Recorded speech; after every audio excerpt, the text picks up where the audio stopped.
Hi there. I just purchased this, it's a Taylor Big Baby acoustic guitar. It's more or less a full-size guitar. I think it's like 93% the size of a regular dreadnought and has a full scale length. And I got a pretty good deal on it, but there's a problem with it, and I'm going to show you how to fix it, because this could happen to your guitar. And it's good to know how to do basic setup stuff yourself. Hopefully it doesn't get more complicated than that. And that is, it has really high action. So if you take a gauge like this, and yeah, it's not really in focus, but if you measure the action on this guitar, or just use a ruler and guess, the action comes to be about 6 millimeters. So this is even worse than one where there is a luthier named, I think, Ted Woodford from Canada has a YouTube channel, and what he did is his wasn't even as bad as this one, and he's like, whoa, that's pretty serious, and decided to take these two drywall screws out. I'm not a luthier or a guitar tech, by the way, but I've set up a couple classicals and a few electrics. Not that one, because I bought it with an amazing setup. I'll mention that in a second. But yeah, so probably what happened to this guitar, it's only a 2016, but he didn't have a case for it. I guess his kid spilled juice on it or something. And just being in the open air, being down south and moving up north, it probably shrunk and changed size a lot, and that caused this sort of warping or arching of the neck, which I'm sure wasn't there when it left the factory. And you can also feel a little sharpness to the frets on both sides, which, by the way, this guitar, which I bought a year ago, is a Telecaster Squire. It's glass smooth on the side, so I'm sure that a luthier actually set this up. Also, if you lift the strings up, you can see that there's graphite lubricant, so you can tell someone's been on that guitar. This one has not been set up, and we're going to do that right now. Now, rather than just straight up take these drywall screws out and go all Norm Abrams New Yankee Workshop with your plane and everything, because he actually angled the neck further back to bring the action down based on... So this is a bolt-on neck, just like how this Telecaster has a bolt-on neck with those 4 bolts there. It's just that this has the 2 drywall screws right there. I'll still do that as a last ditch effort. But the reason the neck is bowed, so I'm just going to use the truss rod is what I'm getting at, is all you got to do for most people on most guitars, probably especially Taylor, I think they even recommend it on their website, is when it's seen all the humidity and this happens, you just take this truss rod cover off with the 3 little screws there, and you turn it with a wrench, a hex wrench. And you can tell it's bowed because if you look down at this, well, you can't really see it well in the camera, but if you eye it just right, you'll actually see the upward curvature of the neck when you sight it. And the other thing you can do, which I just did, is you take a capo, put it on the 1st fret, and you hold down the last fret down here, and you take these automotive feeler gauges and sort of put them, so this is just a cheap set of automotive feeler gauges. They go up to 1 millimeter, and so the biggest 2 are 1 millimeter and 0.75 millimeter, and the 1 millimeter didn't fit in, when I put the capo on first and held down the last fret. So I know that it was between 0.75 and 1 millimeter. Basically the height, that's what they call the relief, which is how much bow there is in the neck. So say, just guessing, it's 0.8 or 0.9 millimeter. It should be 0.2. And some people, I know for electric guitars, some people even like to set that up to be dead flat. So when I set up an electric guitar, I try dead flat if I can, and then if the fingerboard has some unevenness and there's some buzzes there, since I'm not a pro level setup person, I simply add relief to get rid of the buzzes, and as long as it's not a crazy amount of relief, that's a great trick for a cheap guitar to get rid of all the buzzes. Anyways, I'm digressing. Bottom line is, there is relief in this neck. I checked it, or you could just eyeball it. So it's okay to adjust the truss rod pretty much down to until you sight the fretboard and it's dead flat, or you measure it, or you wouldn't even need a feeler gauge. It's just where the strings are flat. When you hold here and there, the strings are flat against, pretty much, or like barely any room, because even if you have a back bend, they'll be flat against.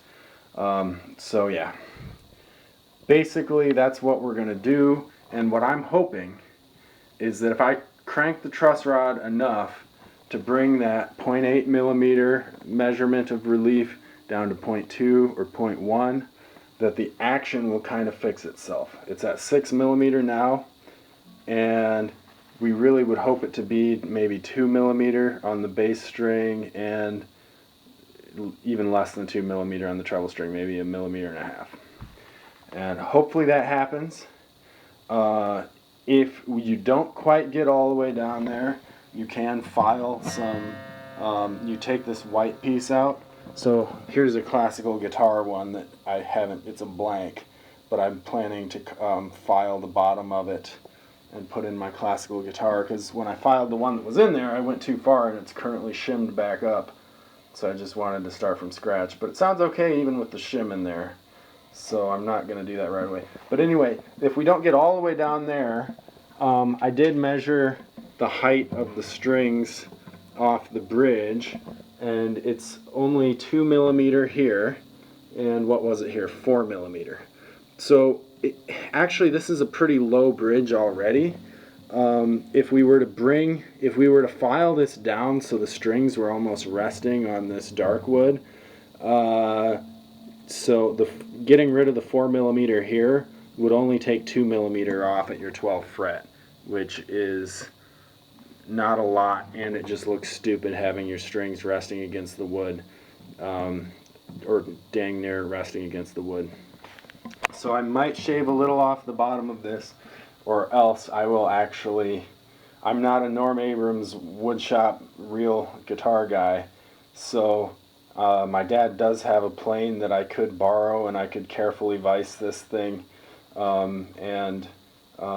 he started by taking a millimeter off the back side of the neck there and leaving this at 0. I could do that, but given that I'm not a luthier, I'm hoping I don't have to. So anyway, I've talked too much here. I'm going to shut the camera off and go ahead and take those screws out, and then I'll turn it back on and show the truss rod adjustment, and we'll see if only the truss rod adjustment can fix this huge amount of action, and without bringing it more than dead flat. Okay, so let's see. Alright, so we got the truss rod cover off here. I was thrown for a loop initially because all my electric guitars use a regular Allen wrench to adjust the truss rod, and here you've got this this nut that you need to get on like that. Now it moves with this thing, but that didn't get in very well, and I had to borrow this here tool that fits from my dad, and they actually make things specifically for this, but if you've got a tool like this that fits, you're good to go. Now I know from experience, and all these truss rods are pretty similar, that when it's warped this bad, you could pretty much do like a half turn, and you'll probably be okay. That's a little heavy on adjustment. Most people would want to start with a quarter, I guess, but so let me carefully make sure by looking at the markings on the handle that I rotate it a half turn and not more.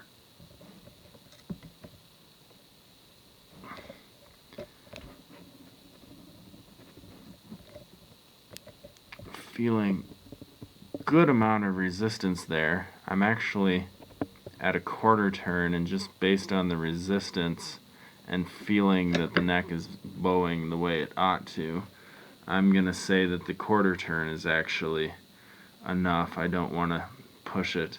I'm going to sight it right now, even with hardly any tension on it. I'll pick that up and sight it.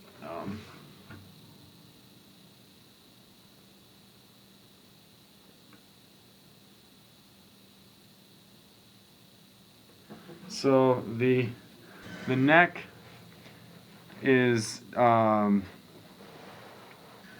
almost dead flat without the tension on it. Maybe a little upward bow. I'm just going to give it a little more, and then we're going to tighten up the strings. Okay, so that's something more than a quarter.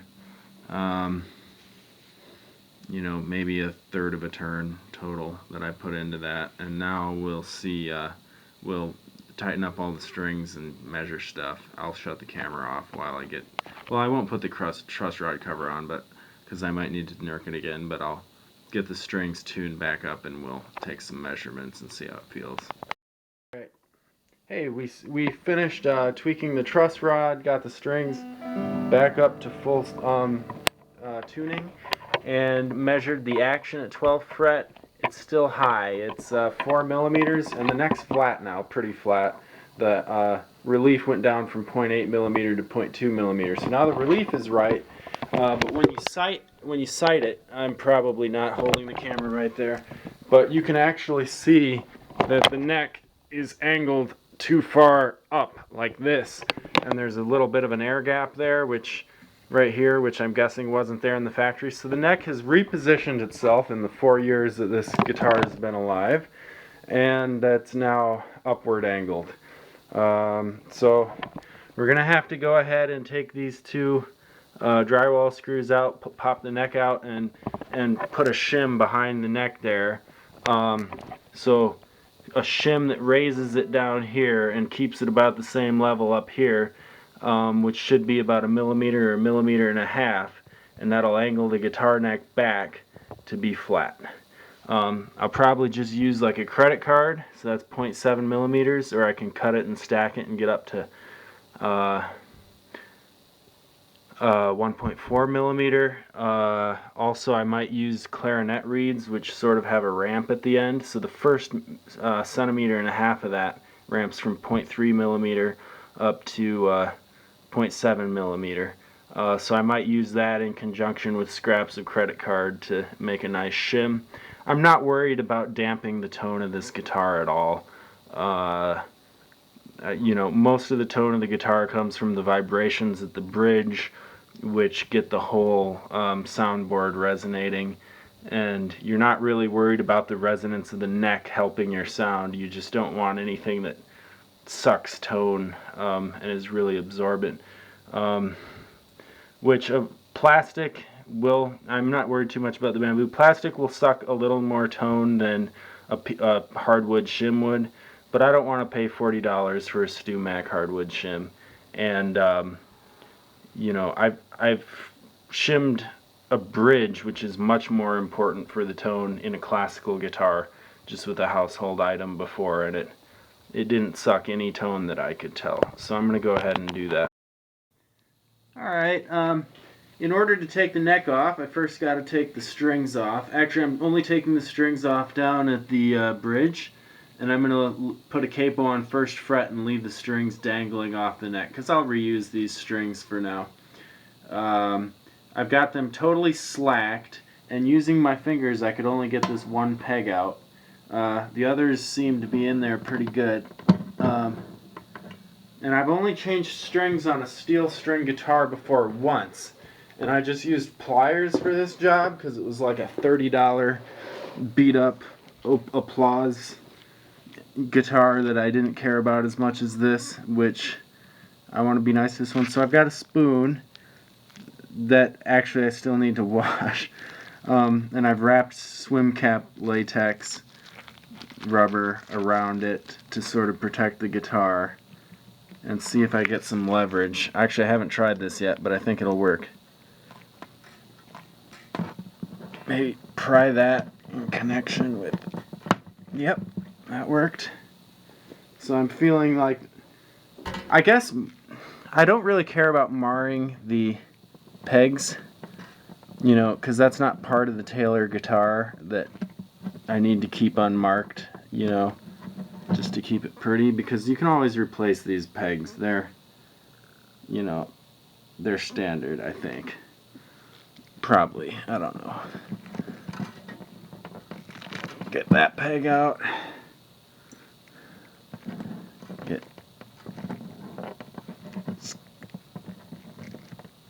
Yeah, I'm just being slow and careful. I don't want to scratch the rosewood or whatever the bridge is made of. Let's work on the back one too while we're at it. The back one's coming right out.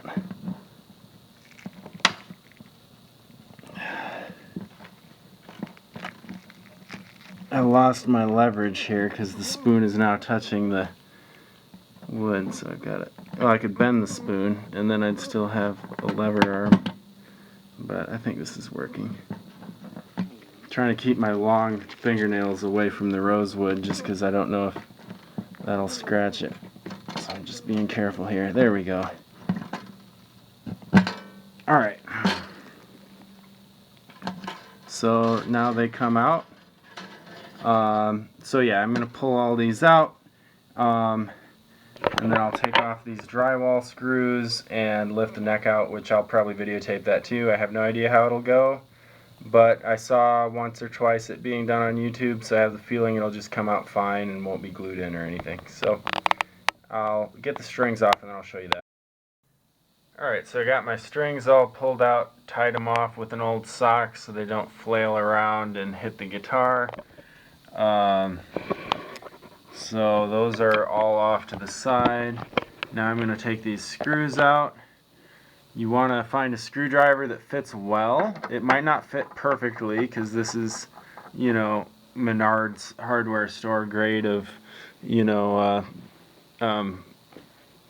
precision. But the screws turn fairly easily. They're not actually bearing any load. There isn't a great deal of force pulling the screws out, and there is tarnish on this fret. Anyway, I digress. So anyway, you can see I've set the guitar on a textbook. You can't set it on a flat table or else there'll be an air gap down here, and as you put the screw pressure downward you will be like snapping your neck off. But this way, with it supported on a book, that won't be the case. So anyway, basically what I'm getting at is you want some firm downward pressure, but not overkill, and get it to move. And I always like to go in a pattern, just like, you know, both lug nuts on a car, just so that one side isn't, you know, twisting off while the other, you know, so you don't cause damage and weirdness. Which might not matter so much here, but it's always safe to do a star pattern or an every other one pattern. Alright, I think we're at the point where we just sort of go here. Nicely countersunk holes, you know, these aren't ugly screws, and they weren't hard to break loose, so they really weren't dug in tight. And take note of how much force it takes to put them loose, and when you put them back in, don't make them really tight because they're threaded into wood, and when you take a metal screw and you tighten it too much in wood, you just strip the wood. So you just want to, when you put them back, you know, this counts for drywall, or, you know, if you were actually using these for any project, you don't want to strip the wood holes. You just want to gently, when you go back to tighten them up, you just want to make them gently firm, just like how loose it was to get them loose. Okay, the neck is already wanting to pop out here.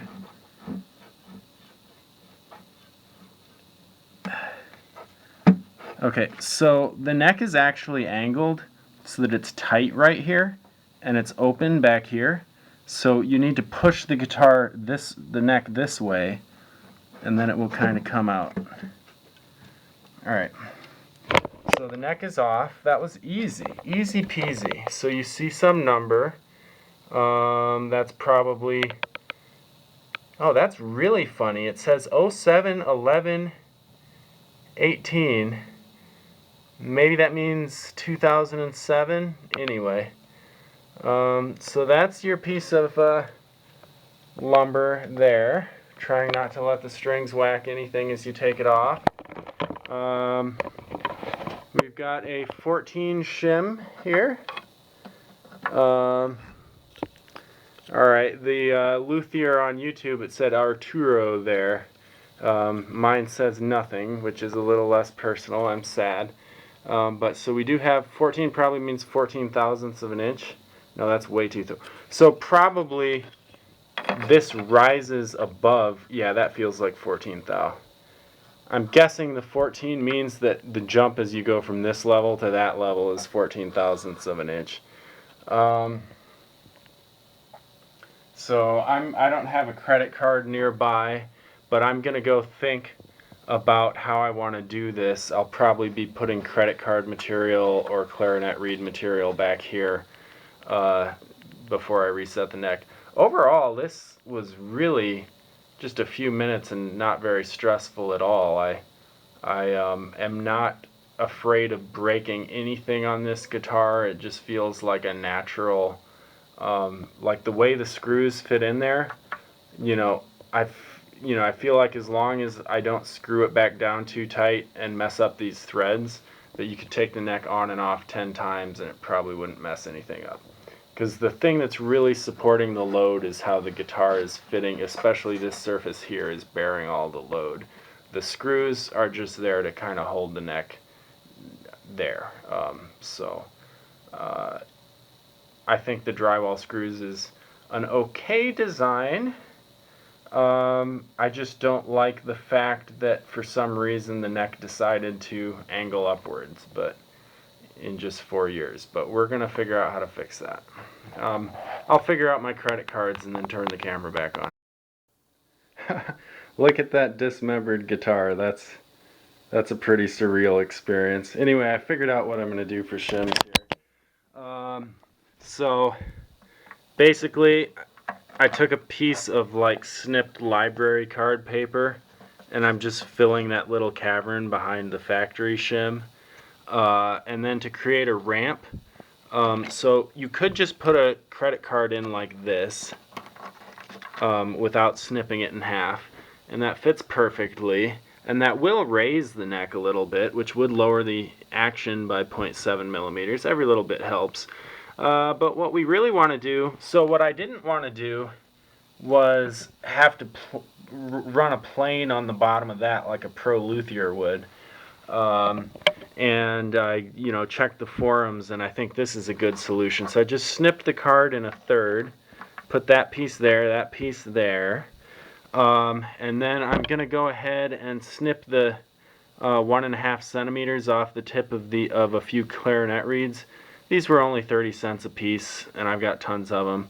I got a pack of 10 that I'll never get through. So I'm just going to sacrifice 5 or 6 of them and create little ramps to go from this step to that step to that step. Maybe hold them together with masking tape, we'll see. Anyway, I'll go do that, show you my final thing, and then bolt the neck on. Alright, so we're sloping from 2 Walgreens cards down to 1 Walgreens cards down to none. The Walgreens cards are 0.7 millimeters, so 14 here. I cut off the, and I know the millimeters on all these because I measured with a caliper. I cut off the 15 millimeter tips of 6 reeds. One I broke in half to do each side of the bolt hole there. So those sort of create a natural slope going from 0.3 up to 0.7. So it's like a staircase with some, wheelchair ramps basically. I also put a little bit of the cardstock, which I forget what that was, about 0.3 millimeter, just a little extra stair stepping. And a little masking tape to hold it all together so nothing shifts around when I set the neck in, which I suppose we can just do right now. So Make sure the strings are off to the side, not banging the guitar. And we push it way to the back, because that's the only way to get it in. Actually, probably going to have to come down at an angle like this, because that's how it came out. Slide it until it goes in.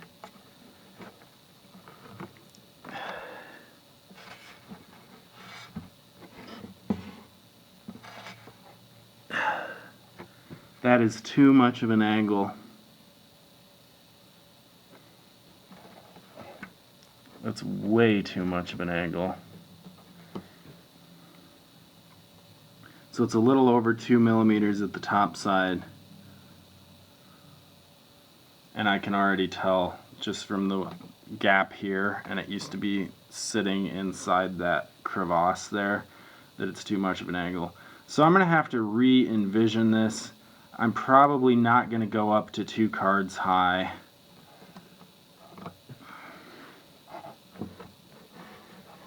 Is that seated in as far as it'll go? Oh, maybe the screws are touching something, because the screws were poking out a little bit. So, here, I'll let you see. So the screws were, hopefully, if I didn't line up the screws exact with the hole, they would keep it from fitting in all the way. Yeah, it's not even seated in. So I think the 2 millimeters is fine.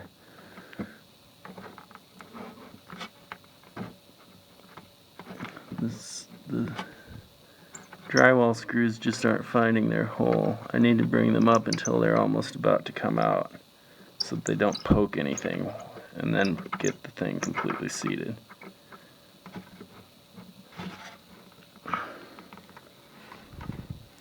Okay, that's seated.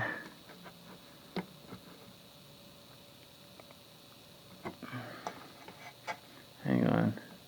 I'm going to hold this where it's at and sight the neck, but I'm pretty sure that's way too much of an angle. Oh, that's crazy amount of angle. Alright. I'm going to reevaluate my shims. I'm going to shut the camera off and reevaluate my shims. I mean, this isn't as much as a Les Paul, which is like 3 to 5 degrees, and I've got a J. Tercer Les Paul, but it's more than 1 degree of back angle, and all I wanted was it to be flat. It was probably a degree or a degree and a half up angle, and all I wanted to do is get it back to flat. I don't know, maybe a half a degree of back angle, but not this much. So I'm going to shut the camera off and reevaluate my shim. Alright, so my initial calculations were wrong. I guess, I mean, if you look at the height of that lip right there, it's not very high at all.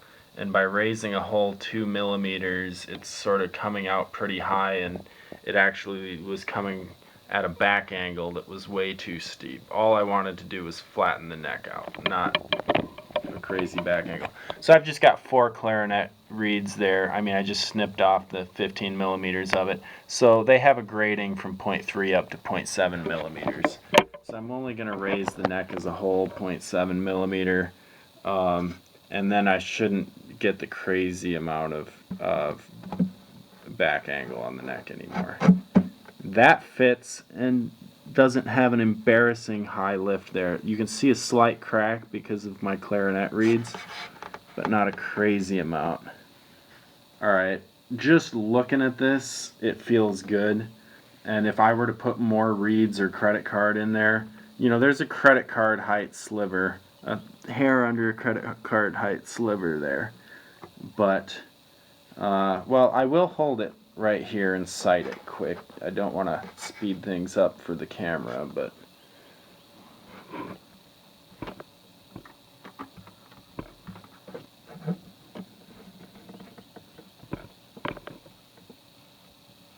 alright, yeah, that's actually, it looks like it is angled back slightly, a degree or half a degree, but once we put the strings on it, anyway, we definitely need to shim it a bit.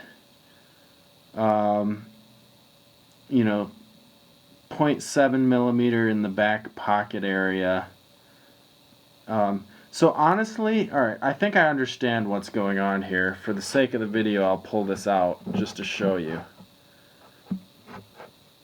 Yeah, they tighten it here, so you really have to push it back this way to get it to come out, which is good. That's a good design. It means you won't just have necks flying out all the time while you're playing your guitar. Alright, here's what the problem was.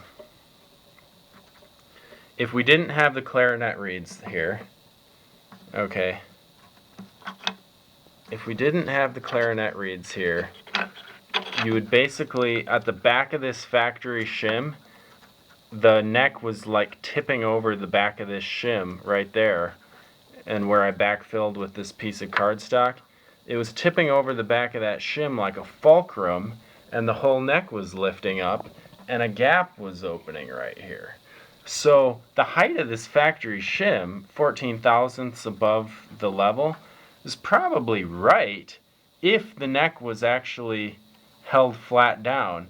But because of the instability of that 2 screw joint, the neck actually lifted up, and or maybe not the fulcrum right there, but maybe the fulcrum right here, or actually that seems pretty level. But somehow I think the neck was shifting up as an angle, and actually if they had 4 screws like a Fender Strat or Telecaster, that might be more stable, which they might consider that as an upgrade, because I feel like the instability of these 2 screws here are what caused the neck to shift around more than anything else, and the reason why people have to reset them. So if you're going to go with drywall screws and not even have a heel on your neck, which I think the heel would also add stability, you know, I think maybe 4 drywall screws would be better than 2. I don't know why they decided to do it the way they did. And they can think about if they want to change their design. But for now, yeah, just this grading from 0.3 to 0.7 millimeter, all those clarinet reeds, that's what I'm going to do. And I'm going to restring this and see how it goes. I mean, put the neck on. You know what. I'll show you me putting the neck on too, just for completeness. Alright. So I'm just a gut feeling based on the look of that neck that everything's going to be hunky-dory, and that's about the right that I need, amount that I need. So no calculating arc tangents. Just feels right to me. It sits in there good. That amount of shimming sits in there really good. I bet it's just going to be so good having clarinet reeds in my Taylor guitar. It's like a hybrid instrument. I'll have to think of other jokes while I screw this down, but for completeness I'm going to show it all, just so you get a feel for... This is actually an important step, as I mentioned earlier. So I'm not a luthier, and I'm not making this video for luthiers. I'm making this video for redneck do-it-yourself kind of guys, or gals. And you might not quite have done this kind of thing enough to know how tight to tighten it. I have had the experience, and this wood is kind of,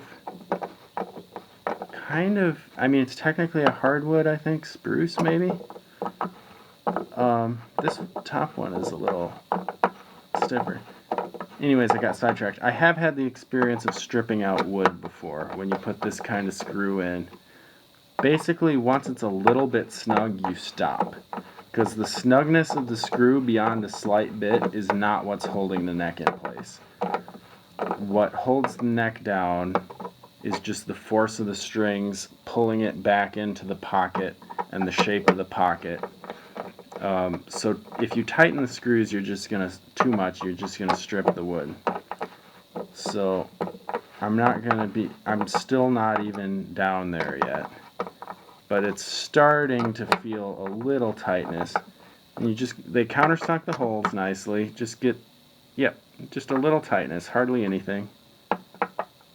I don't know, yeah, just hardly anything there.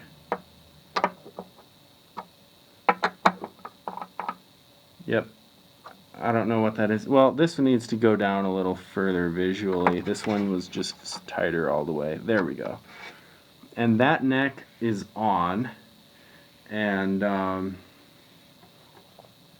going to call it good. I'll try to give you an impression of being able to sight it.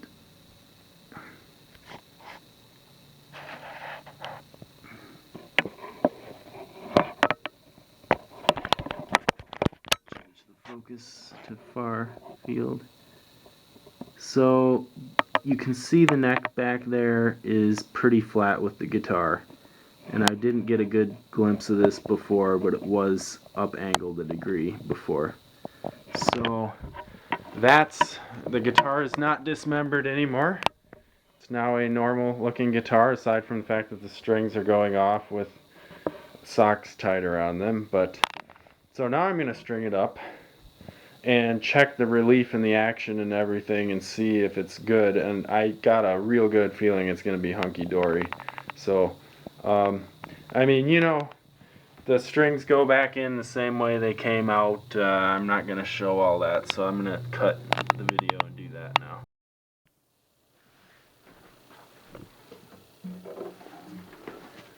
Alrighty, we got her all strung up, tuned it up. At first I was worried that I had gone too much with the shim because the strings were like resting on the frets. But once you put all the tension on the strings to full tuning, they lifted up to a good height. It was 2 millimeters on the bass, 1 millimeter on the treble.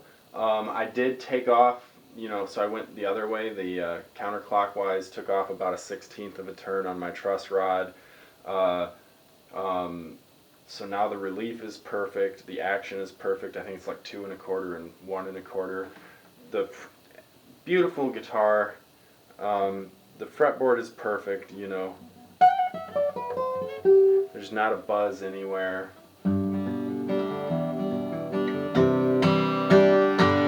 Sounds great. Okay, just beautiful. I am on the Taylor bandwagon now. I used to think, you know, like my J Tercer from Indonesia and my Squire, well, Squire was from Indonesia, J Tercer's made in China. I used to think, you know,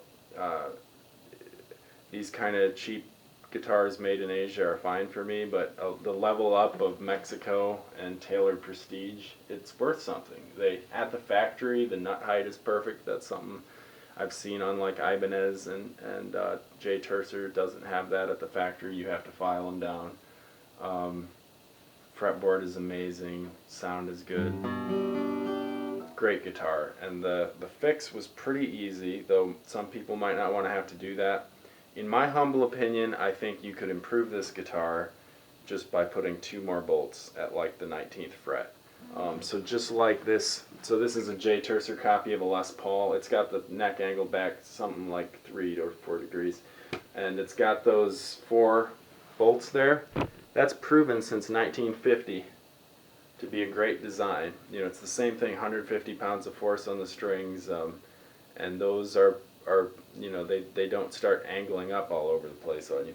So I would say you should buy this guitar anyway the way it is, but for Taylor, because I don't think every guitar is going to have this issue and it's not that hard to fix. But I'd say you guys at Taylor keep doing a great job, but if it doesn't cost you too much, put a couple more screws in there. I'd say that would be fine. So that's my only, because bolt-on necks, they're a little wavery. You know, you can go like that to, and you can hear the sound of the neck moving around. So just 2 more screws and I think you'll be fine. But great guitar, fun fix. Thanks for watching.